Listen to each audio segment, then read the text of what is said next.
Hey, welcome back again to Pushing Technology to the Limit. Hello all my friends and subscribers. Today we have a video to help you get your Pi-hole up and running. So right behind me here on my screen is my Pi-hole running. Now today I'm going to tell you the do's and don'ts of how to set it up. And I actually will be showing you a video, part of a video that I previously did that I took down that was totally wrong. Now, who knows how to set this thing up? All the documentation that I have read, I have watched, is purely junk. And nobody knows what this thing does. And, you know, my feeling about the whole thing is that I was just ready just to throw it in the hole and just say enough. But once I did get it working, it was like, oh, wow, this is pretty neat. Now, what is it? It's a Linux operating system, and you put it on a computer. Now, I have some new recommendations for you that are going to get yourself into this. Now, this is for both beginners and advanced. I would not buy those little circuit board Pi-hole devices that they're selling all over the internet. There are people that are trying, to get you to go with it. No, put it on a real computer. I found out that when I do a lot of processing, so for example, like I had 4 tabs open on one computer, then I went to another computer and opened up a couple more tabs. Well, this processor on my laptop went right up to 30%, and then it would kind of go down, and so it depends on what the traffic is of your internet. So during the video, I'm going to show you how to set up your router, the parts you need, and just about everything that you need to get this thing going.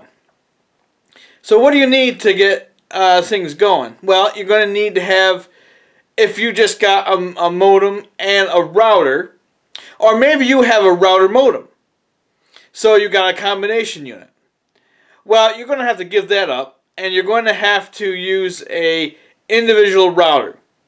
Now, you need to put your Pi-hole on a switch. You don't need a very big switch. You can just use a cheap unmanaged switch, and then just plug that in. Now I'm going to show you even more to that further in the video. But I'm going to show you how to customize the Raspberry Pi that goes into Pi-hole. Now, to me, Linux is just dang old. I mean, it's just unbelievable. It's all DOS prompt commands. Now, it does have a graphical user interface, as you can see back here, and I'll show you how I got my laptop working. Now, most people are trying to get this thing to work with 2 Ethernet cards. All you need is one that's built into your laptop or your tower or whatever it is that you decide to use for it. I would just definitely stay away from those Raspberry Pi devices, like I said, that everybody's selling all over the place. So let me show you my setup of, my don'ts first, because this is absolutely the wrong way to set it up. Then I will show you how to set it up the proper way. Then we're going to get into installing the operating system. Now, why am I kind of going backwards? Well, because maybe some of you are just sitting there, have this thing all installed, but just can't get the freaking thing to work.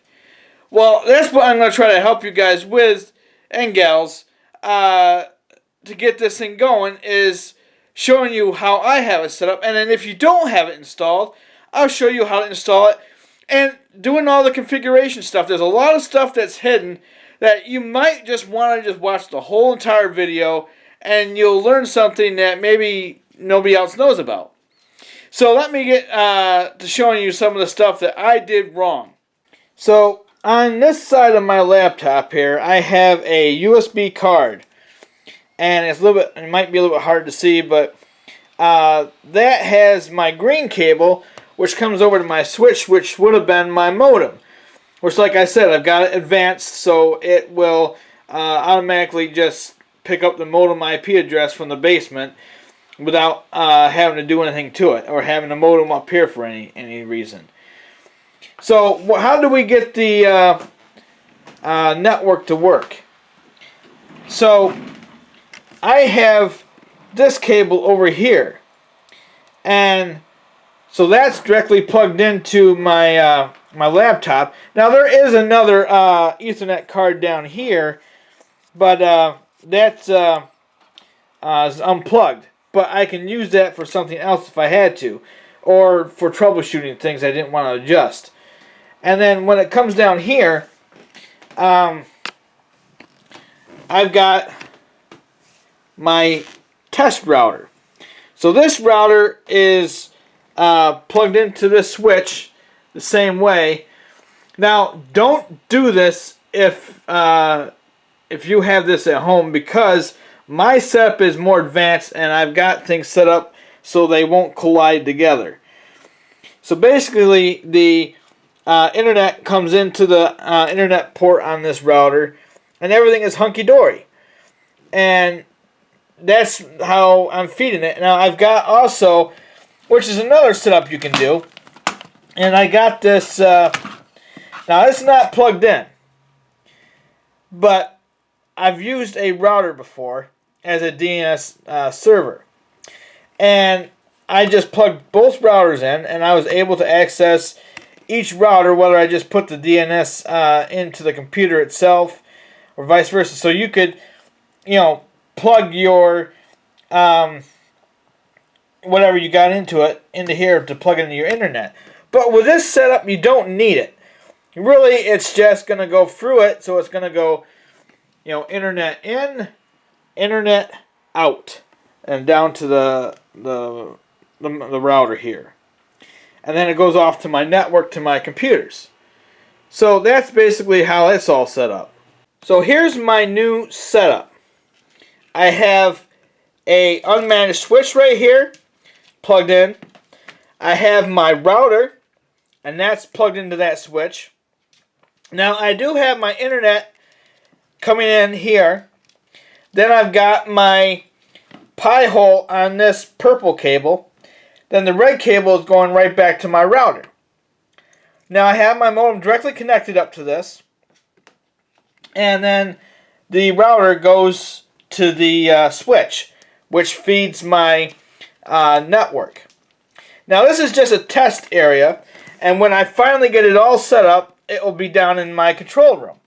So to give you kind of a little more of a better view of this router, there's the line in right here, but it's the Ethernet for the internet port, and then these are my network ports for my actual computer systems.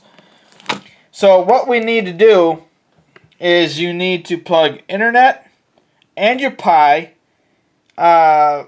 into this switch, as well as the router. So you want this switch to be feeding in to this router, so that when we get to configuring things, it will work fine for you. So that's why you need to have, if you don't have a router, except for a router modem combination, you need to buy just a router. And you can buy any of them from anywhere. Now I'll get to showing you how to install the operating system and configure everything so that it works perfectly with your network. This is very simple, folks. I mean, it would have been more easy if all the directions that people put out there were right, which they don't even know what the hell they're doing. And I just was troubleshooting this from one step to another, and finally that's how I figured out what the problem was. So let me get to showing you how to install the operating system and configure everything from the DOS prompts and different things that you need to do in the system. So I'm going to turn on my virtual machine and wait for it to boot up. And then I'm going to go to in graphical install and hit return.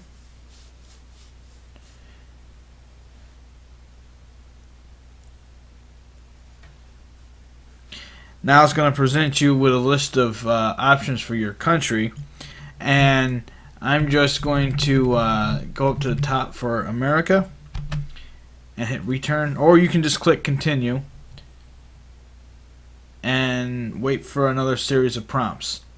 Now it presents you with this screen for your partition disks. I'm going to use the first one that's already highlighted, and I'm going to click continue, or I could hit return. Doesn't matter which way you want to do it. And then just keep going next. It's just going to tell you what your hard drive is. And then it's just really basically telling you all files in one partition, which I'm going to do that, and I recommend that on your installation.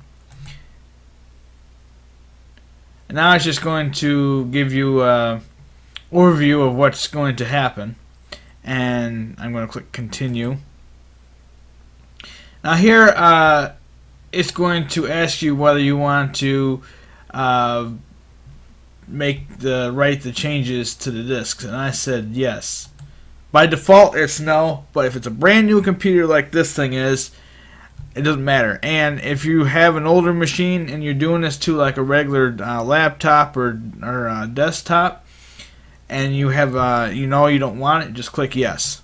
We're just going to keep clicking continue or return and just leave it as yes. And then when it presents you with the hard drive, either you want to enter it manually or you can just select it, and then I will set my hard drive and then click continue. Now we are done, so it will reboot. Okay, so we're now into our Raspberry Pi on my virtual machine. So this is the start menu as like it is on Windows, but it's on the top. So what we need to do to get the Pi-hole installed is to type some DOS. And before we get started, I want to make sure that the internet is connected, because without the internet, this thing is not going to install. So let's type a website in here to see if anything comes up, like Amazon, for instance. So we do have internet here because we can pull up some videos and different things on Amazon. So that's perfectly fine.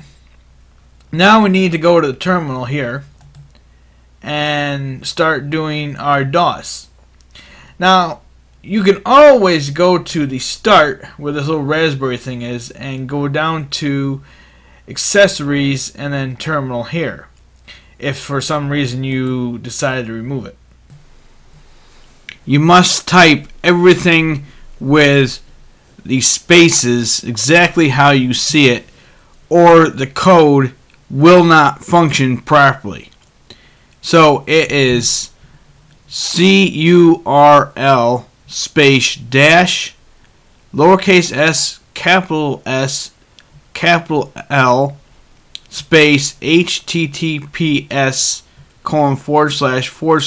/ install.pi-hole.net and space, then that vertical bar, space, and bash, then hit return. Okay, so this is the DOS prompt that you need to make. Let me try to highlight that here. So if you can't see this, I'm always gonna put stuff up on the screen, so please rewind the video where I put that in so you may see it in a bigger screen. But this is what you need to type to get it installed.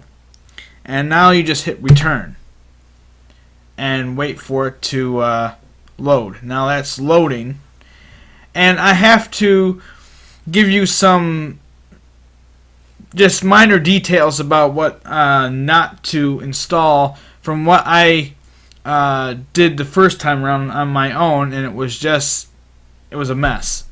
So now it's just going to tell you that it's going to transform your device into an ad blocker.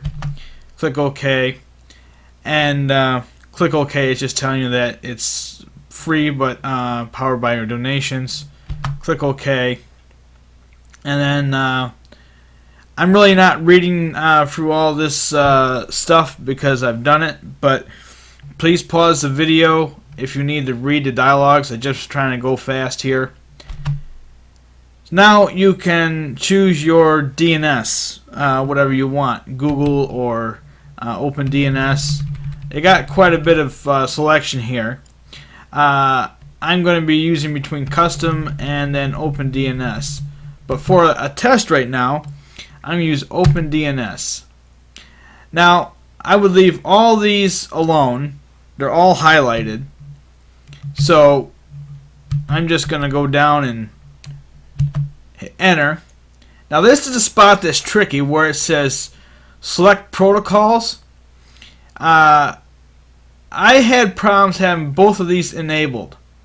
Now, I'm only using the IPv4, and please don't ask me what all this stuff means, but I just know that a standard network, the one that you use with your router, is IPv4, and some internet companies will use IPv6, like cable and fiber optics.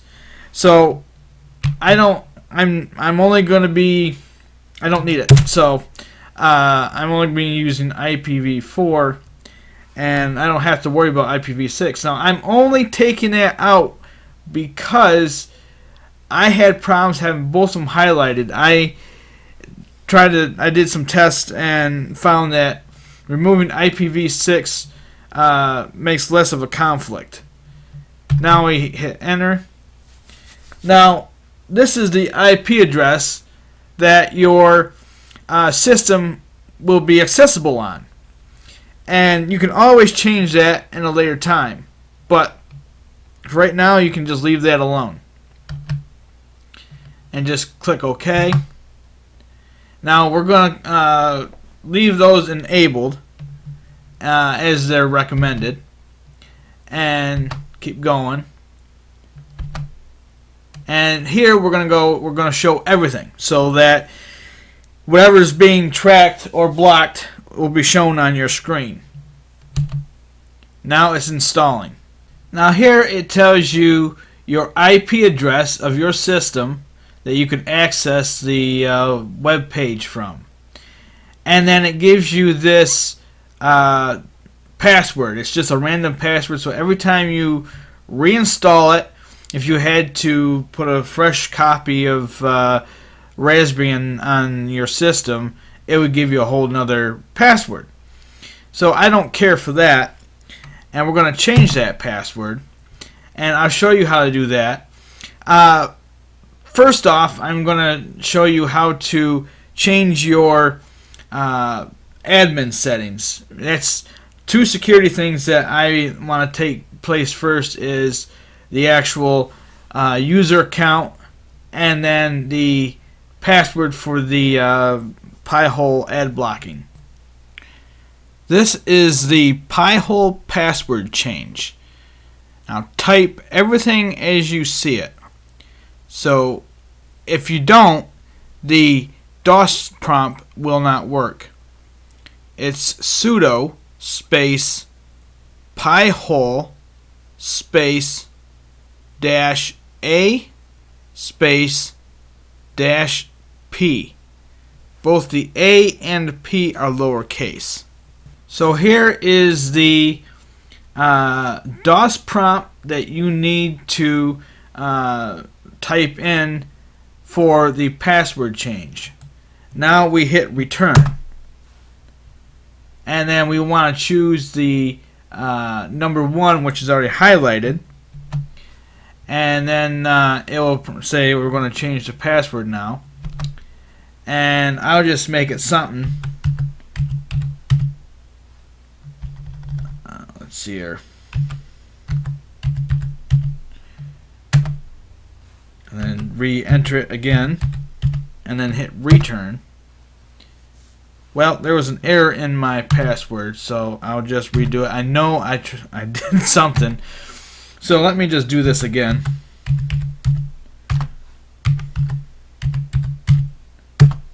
There.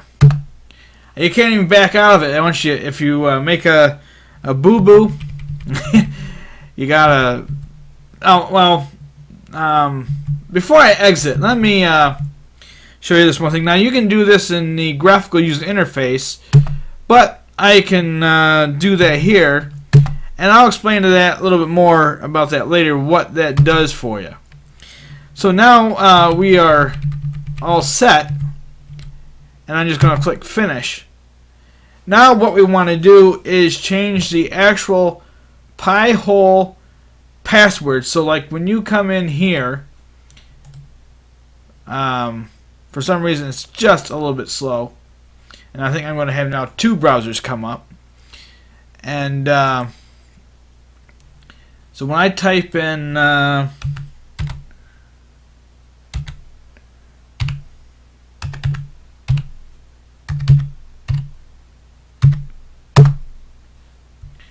well, I could have just done admin. So right here is the admin page. Now it's a small little picture. Now it's maybe kind of hard for you to see that because I've got the video cropped so that it'd be large enough on your TV or computer screen.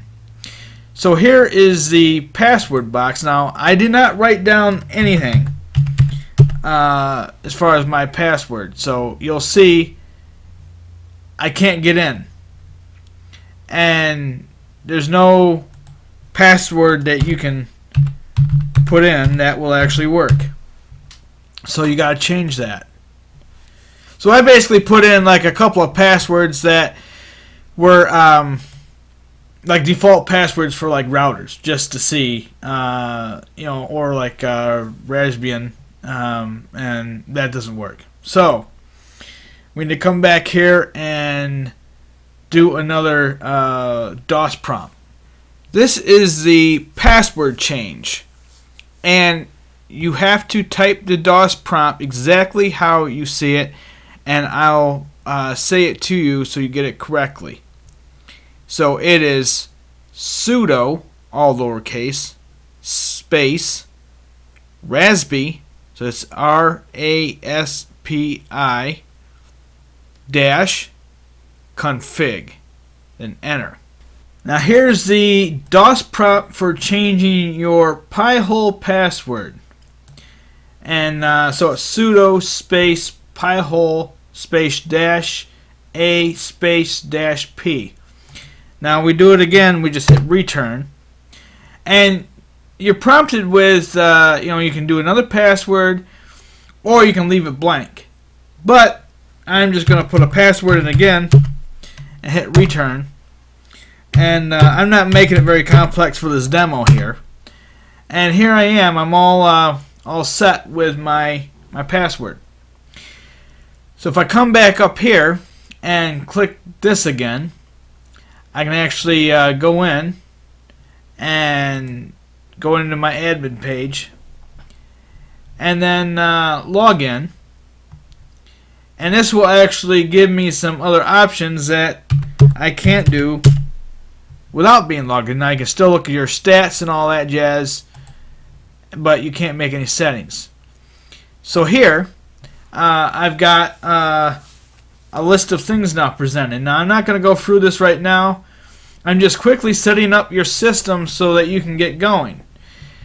Now there's some other things that are not really here. Like I've looked at some forms, and you could change your screen size if you knew how to do it. Now I just found this out the other day, and I'm going to show you some nifty things that are actually hidden in this operating system. So I'm going to go to Preferences, and then I'm going to go to Menu Editor, and then it will give me a list of what there is on this system. So I can go to Internet and see that there's the Chromium browser, if that's how you say it. Or there's another web browser. There's games and all that, but I'm not really going to go into all this stuff. I need to I want to go down to let's see here. Those are system tools.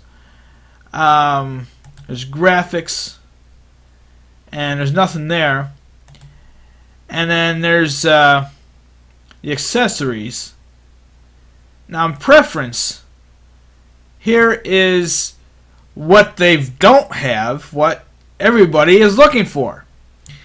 So there are some folks, like if you have it on a laptop computer and you have an HDMI monitor connected to it and you have your built-in monitor on your laptop and you want to change it, you got to have these settings. Now these are optional that I say. You don't really need these, but I just add them anyways.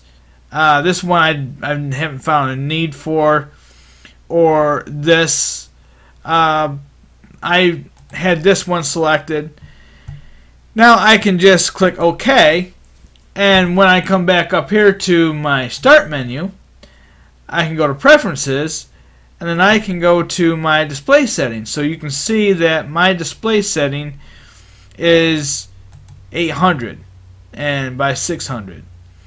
So I can select these different settings, which I won't bother because it's a virtual computer, and if I were to do it, it would just be blown out of proportion. So you wouldn't see anything, and I wouldn't either.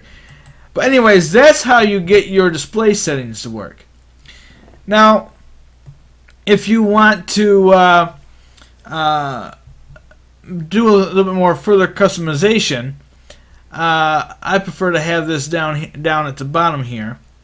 Now, there's some things that I don't need in my virtual machine, and you don't need it either in your laptop or your desktop for that matter, because you're not going to be putting CDs in and out unless you're going to use it for a desktop, which I don't recommend that. So there you go. We're getting it customized. Now this tells you your IP address, and you can click that, or right click it actually, and go to settings, and then go to, if you had more than one card, you could drop that down and make changes to it. So I don't recommend making any changes to this thing at all because it's working. So I'm going to close that. Now if you want to do some extra monitoring stuff, there's some other things that you can do. Well, I didn't get there yet, but here I can actually push the Start menu down here because I'm a Windows person, so I can actually make it look more like a Windows system, which I'm used to. And then I can remove this panel because I like a clean Start menu. I always go up to here to accessories anyways and go to my terminal. So once you basically got everything going, you really don't need that. So another problem that there's been in the forums is screensaver. And some people don't want to have the screensaver on. Well, by default, there's nothing here. Your display settings here doesn't give you any way to control the screensaver.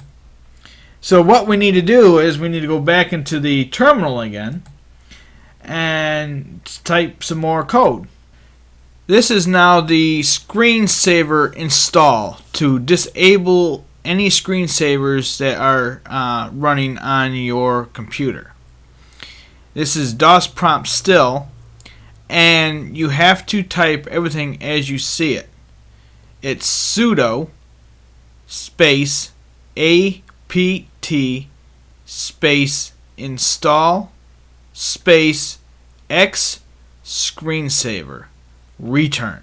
Saver options, and then you want to click yes, or hit type yes and type Y, and then hit return, and then it will install this piece of software for you. Then we'll go over there and show you what it's actually doing once it gets all installed. Okay, so now we need to click on the Start here, and then we can go to Preferences, and then you'll see here Screensaver. My mouse was right on it. So this screensaver will show you what you can do. It's going to give you doesn't seem to be running on display, whatever this is. Launch it now. Yes. So that will be running. And so a lot of these things are not installed, and I don't know why not.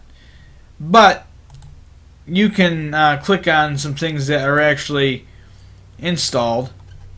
I'm not sure which ones are. I guess the ones that are highlighted. Let's see here. I wonder what happens. I've never tried this and see what happens. First time when I looked at this, I didn't even think about checking these to see if this actually does something. So let's see here. No, it's not going to work. But it was a good try. So anyways, you can see that there's a screensaver here. And then I can actually just go to disable and then hit the X button. And then you're all done. And then your screensaver now is disabled. Now if you want it back on, you're going to have to come back over here and then click the screensaver, the preferences again. And you got to enable it again.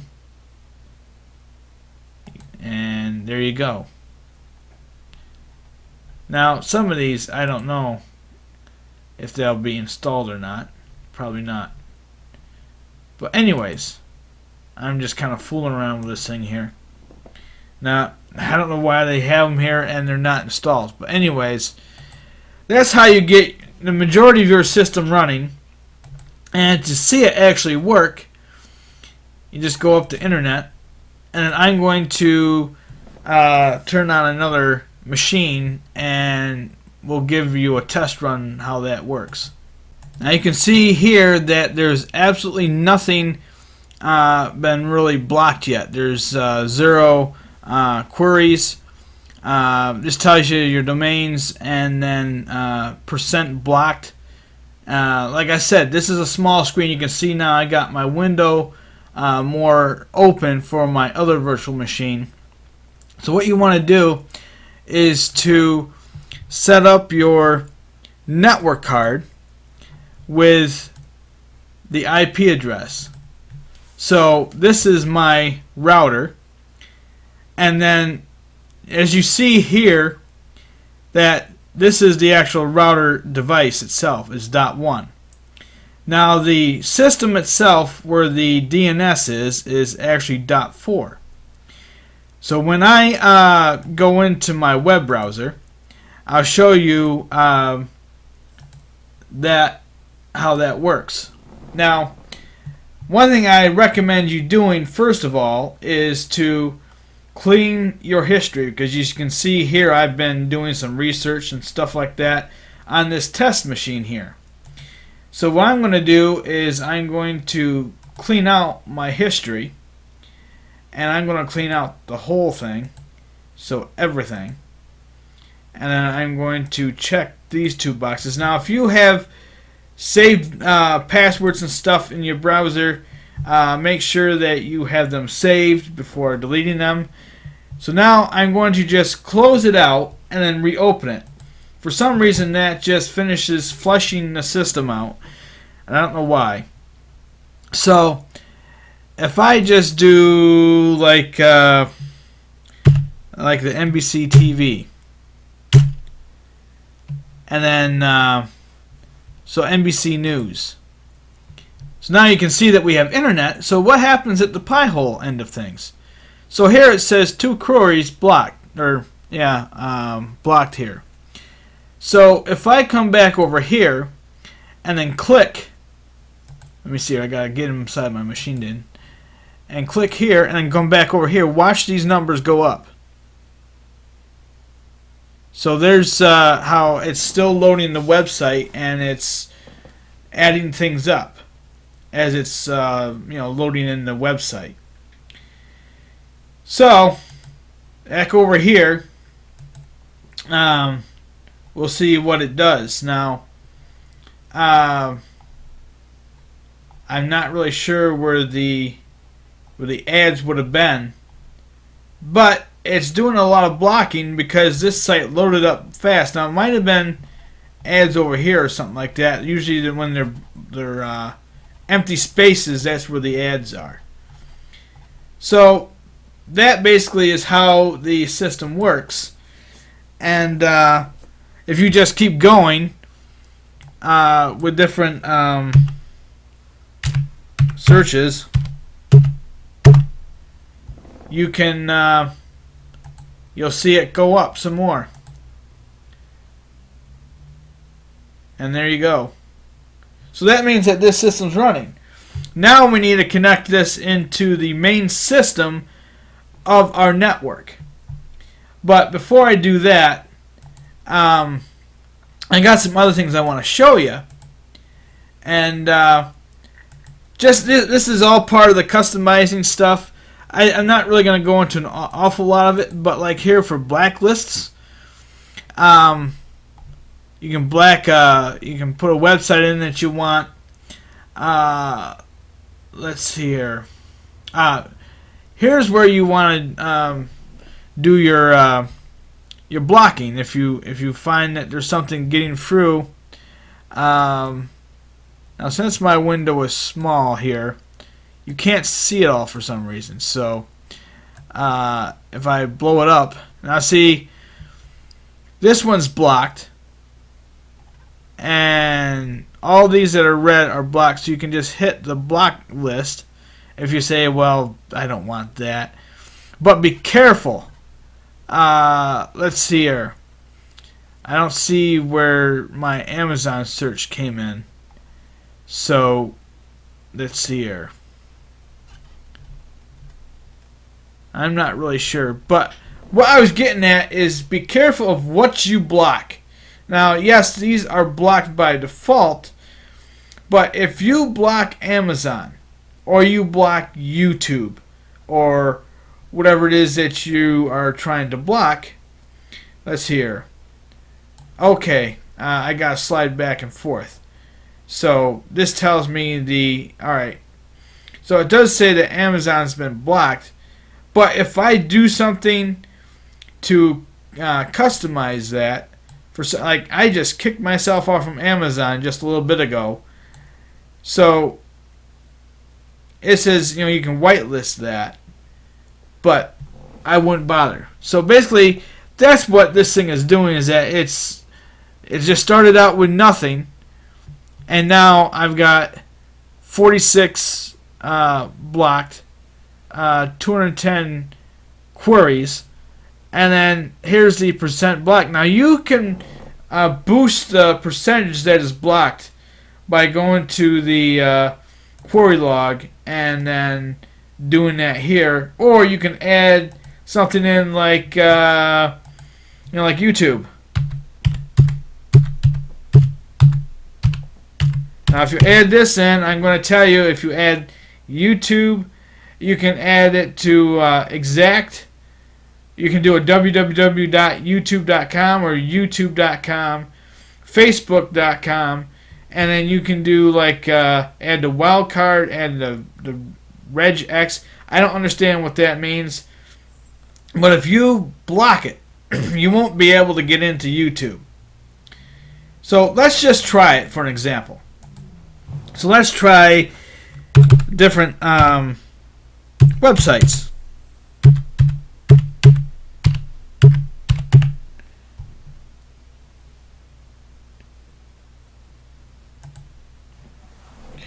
Now we've got that blocked, and we'll see what happens when somebody tries to log into or even just watch a video on YouTube. Now let's go back over to my browser here, and let's see if we pull up a Pi-hole video.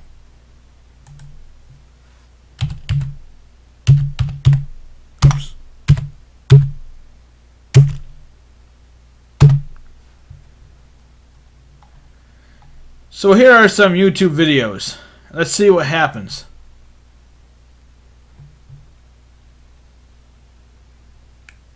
Well, I guess we need to do some more blocking. I'm not sure what I did on here, but you kind of get the gist of the thing. Okay, so I found out what was going on here. I did something wrong, and so I had YouTube type in wrong here a little bit. So what I did is I re-edited everything. So I got two entries. I've got www.youtube.com, and I've got YouTube itself. So when you go to a website like YouTube, you can't get it. So if I click on this video to where I was clicking on it before, it will not show up. It says unable to connect. Same way with Facebook. If I try connecting to that, it will not work. And so it's really a good child blocker. So I've got two more, one more actually, domain name in here. So I've got facebook.com and I've got www.facebook.com. Now what happens if we try to search that out? And so like if you're, maybe it's employees, maybe you're not even trying to stop your kids from doing it, but maybe coworkers or employees are hogging up bandwidth by checking their personal Facebook when they're supposed to be working. So if I type Facebook in here, whoops. So if I type that in here, so I got Facebook. Now let's see what happens when we try to sign in or log in. Unable to connect. Every time. And that's because this Pi-hole over here is stopping it from doing it. Now if I set my DNS server on my other computer, or this computer here on my other router, so if I go back to the original router, I can, so if I go to .1,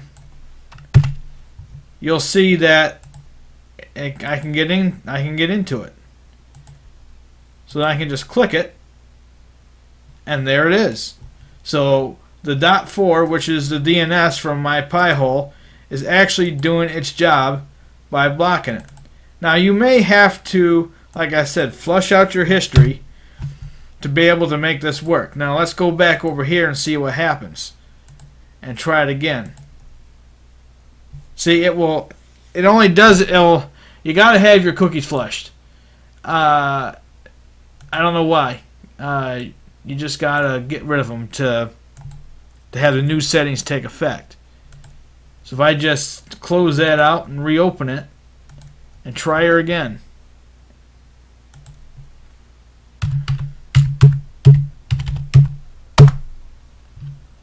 Now let's see what happens. Yep, it's blocked. So you can keep your kids and your employees away from Facebook, anything that you don't want them to see. Now, the way this thing seems to be set up is that it's not just blocking ads, but you can actually block access to websites that you don't want your family or coworkers or employees to see. So that's basically how Pi-hole works for anybody. Warning! This section of video you may want to have some earplugs on. It's going to be really loud. I mean, it's going to be a short, loud beep, and then, it'll be over with. But if you have sensitive hearing to ear-piercing noises on laptops, then you may want to think about getting some ear protection while turning on your laptop for the first time. Let me show you what that is doing now. I got to hit the F12 because this is Dell.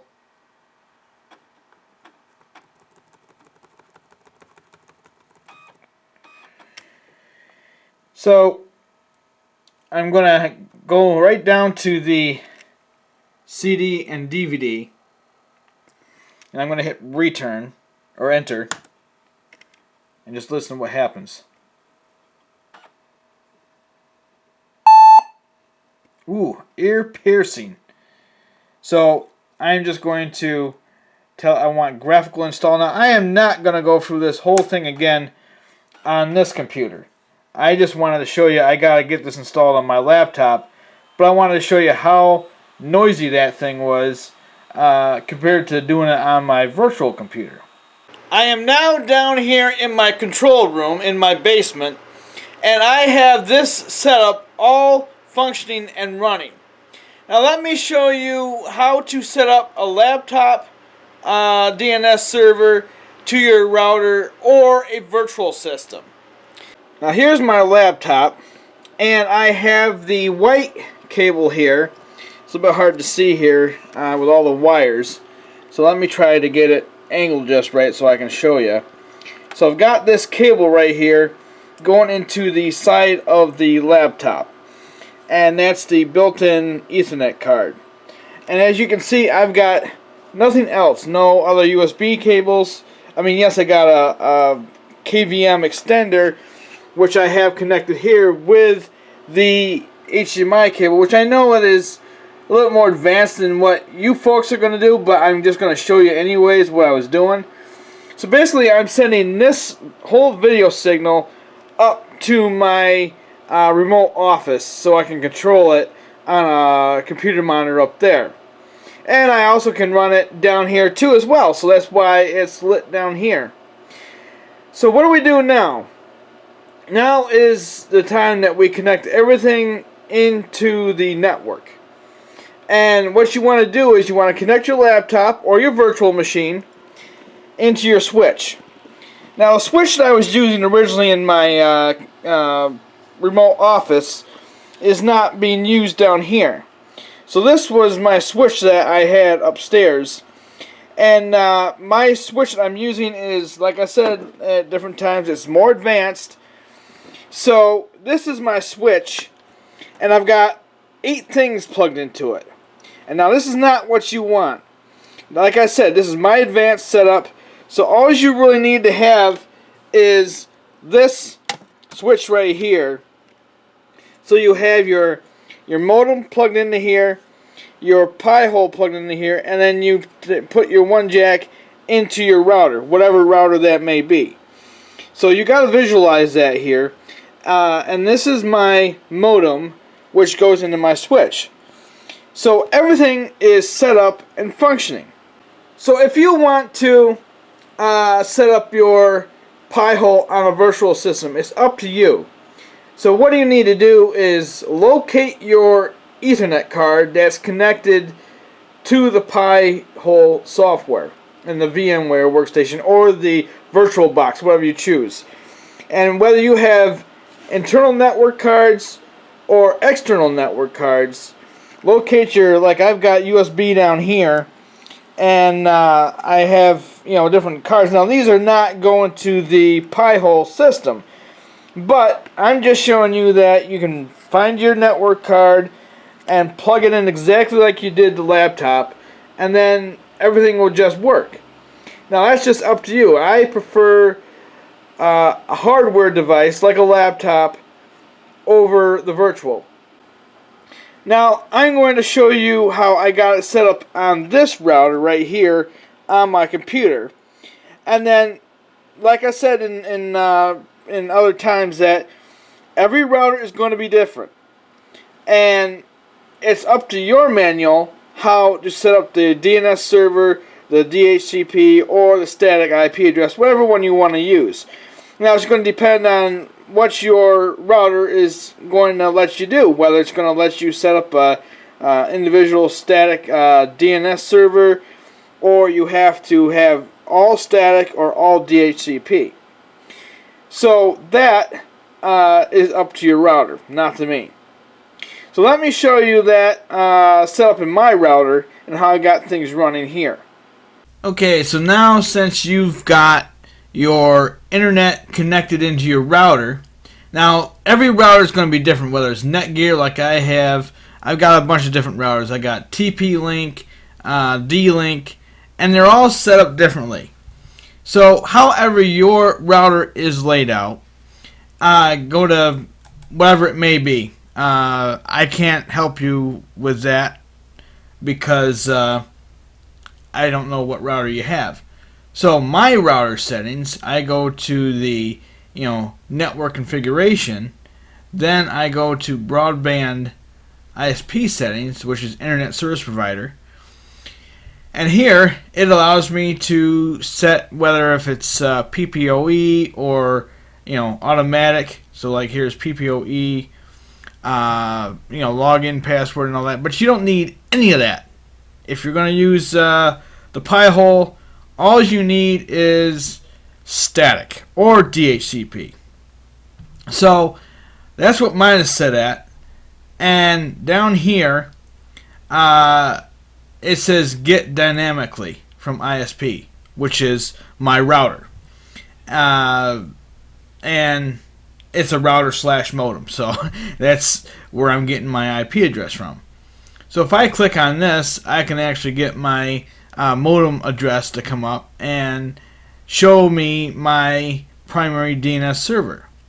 So how did I do that? So basically, I just left the dynamic from ISP connected or selected, or I could use static IP, and that way I could manually put the address in, and I don't have to worry about it changing.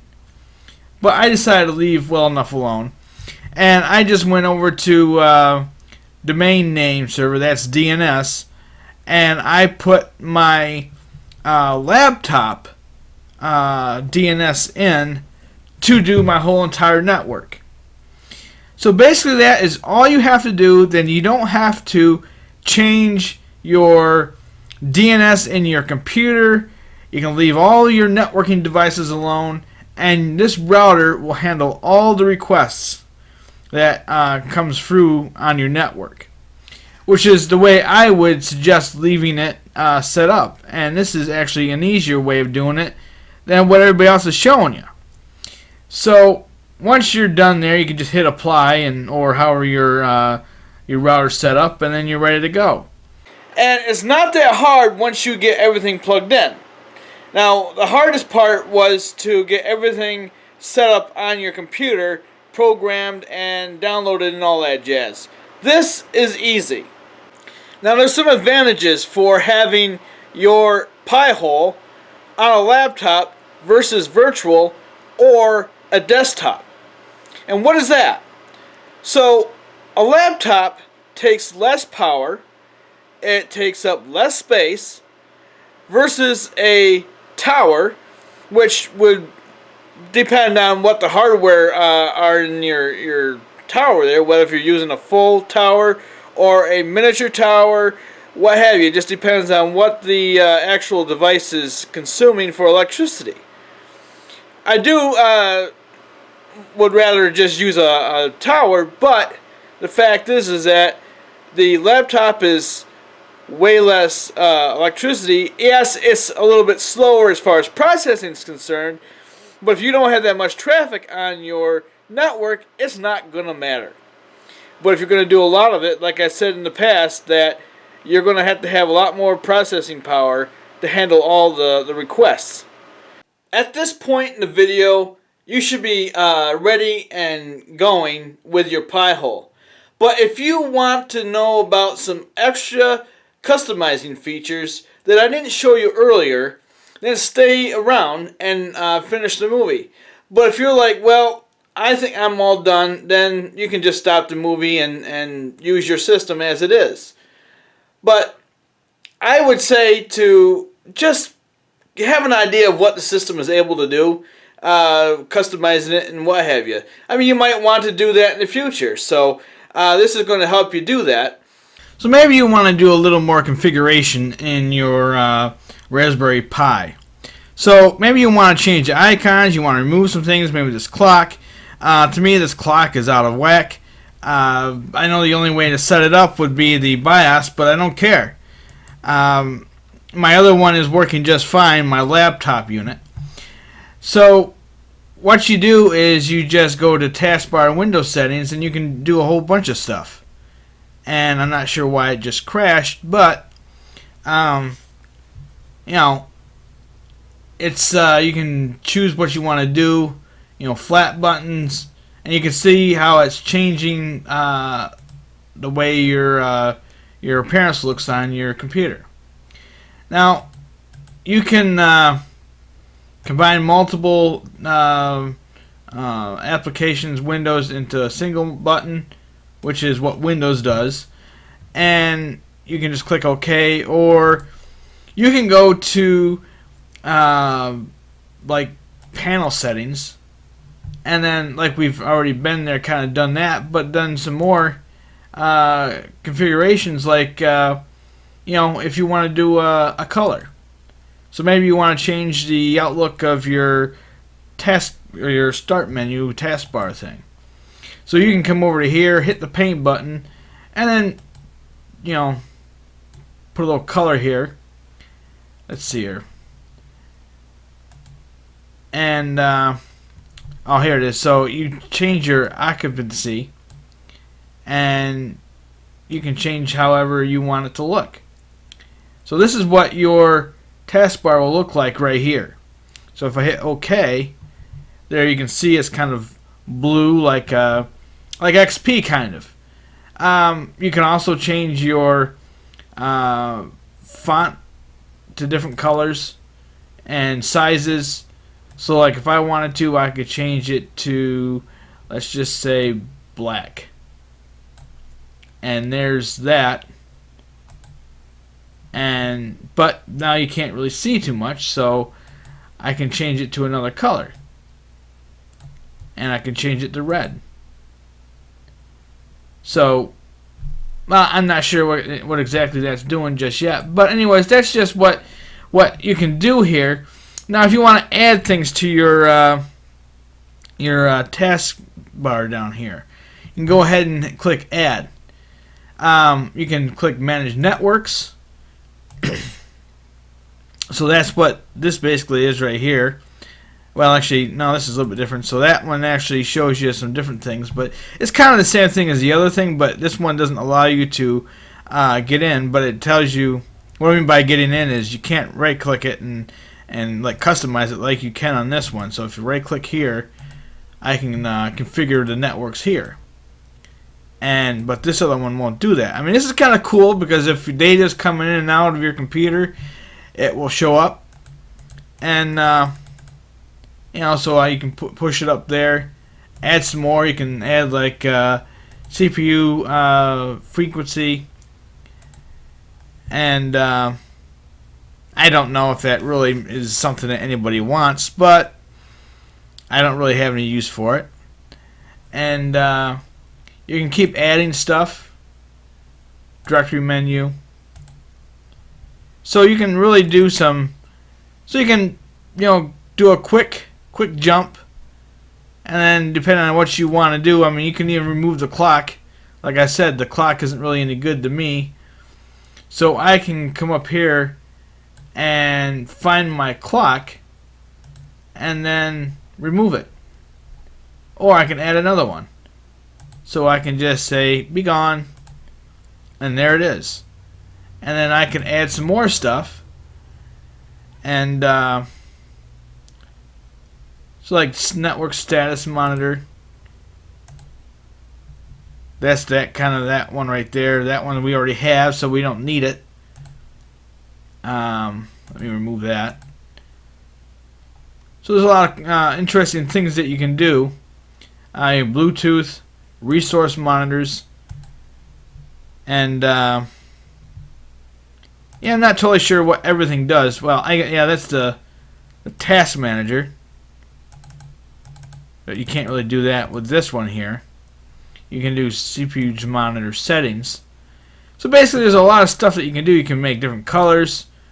So if you wanted something red, you could do that, and there you go. And it would show you red instead of gray. So you can see that better. And then you just keep adding more things to your start menu. And you could do now this one I didn't find any use for it. I couldn't really figure out what's the purpose of that, so I just removed it.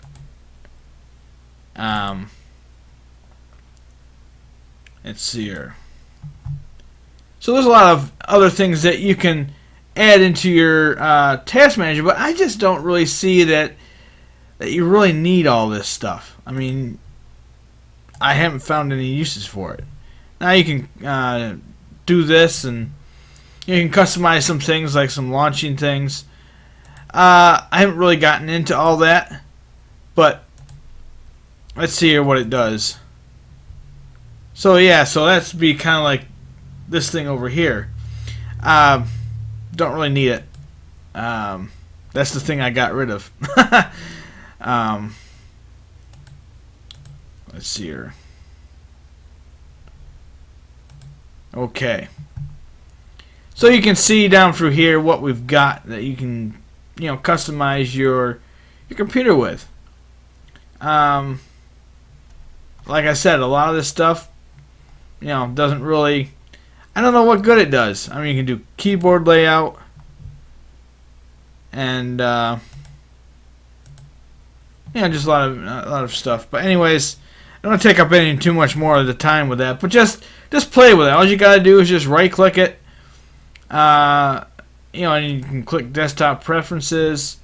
So here I can change my background of my desktop, and I can do a lot of other things. So you can change your font. Don't really care. So you can make large, medium. That's basically kind of the stuff that we went through before.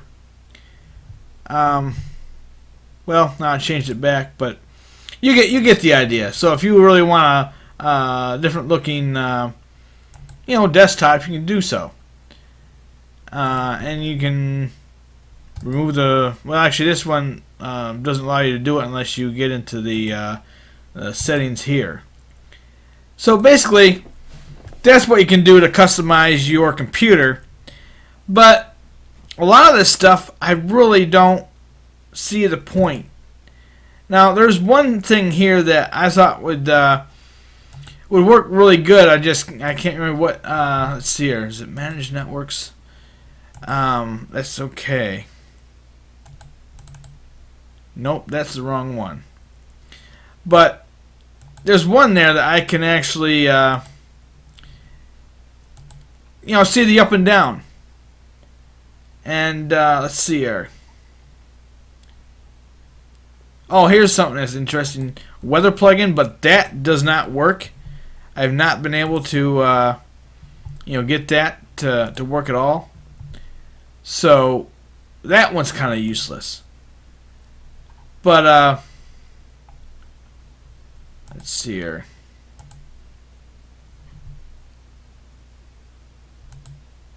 Okay. Yes, this is the one right here that I'm meaning to tell you folks about. So this one I like. What I can do, I can check the megabits and kilobytes and all that jazz. I mean, you can do the same thing here, but this one actually kind of blinks, so you can actually see what it's doing. Let's see here. Where's that one? So if I, there's no other network card here. So if I had one, I would type 1 in. I don't know why I have to type the 0 or the 1, and I just can't drop the box down. So basically, that's how you get it all customized. Now I've been running this laptop Pi-hole for about a week, and you can see how much it's been blocking on my screen. And what is amazing is that I was just sitting here and watching the monitor for no particular reason, but I was noticing that it was actually blocking things even without doing anything on the internet. Like, it was just, I don't know what it was blocking, but every so often the numbers would go up and the traffic graphs keep populating, and I'm not sure what is blocking, but I've got a lot of stuff blocked, and I feel like it works pretty good. Now, I don't know how long it's going to last. I mean, it's free, but, there's always something to free. But if you are using another Linux router, whether it's a Zero Shell or IP-Cop or Smoothwall or, one of those other distributions out there, you're going to have like what I call a dummy router, because the Linux system that I have running, like Zero Shell, there's no way to set the DNS on the Zero Shell to work with the Pi-hole and your modem. So I have to use a kind of a dummy router. Now, it's not really a dummy, it's still a router, but it actually fools the Zero Shell to use whatever that router is using. So I don't have to try to figure out how to make this work in the Zero Shell. Well, that is it, folks. It's all set up and running. Now, one thing I meant to say to you earlier is, as far as Linux desktops are concerned, I would not waste my good hardware on using this as a physical desktop, as like a Windows replacement. There's no reason to. Now, if you are wanting to do network services or certain other things like other than that, I don't know. I really tried some of their software, and it was just ridiculously hard to get it all working. And even when I did get it installed, I didn't know where it all went. So it was doing some weird stuff. So if you do need the power, and you have a dual-core computer, or maybe a computer that has 4 cores, and you really need it, then I would use it. But I would not convert one of my Windows computers to actually use as a Linux desktop. Out of all the distributions that are out there, I've tried every one. I tried Ubuntu. I tried, what's the other ones there that they have? I can't think of other ones right off the top of my head, but I've tried a bunch of other, Sense OS or something like that. They're not worth it. I mean, if you do video publishing, audio publishing, photographs, and all sorts of stuff, Linux is not the way to go. And I do not recommend using that stuff because it's just old. Why do you think it's free? Because nobody's using it anymore. I mean, yes, Linux is on routers. When you buy a managed switch, it's on a managed switch. That's Linux. Anytime you access a web page on your router, that's Linux. But as far as desktops are concerned, I would not use it. Well, I hope that this video helped you to get your Pi-hole up and running. Please share this video with other folks. Like it and subscribe. And just don't thumbs down the video because you disagree with it. If you disagree with it, tell me. Don't be a chicken. And I know those people that thumb down my video because they don't like what I have to say about it. So I'll see you the next time on Pushing Technology Limit. Have a great day.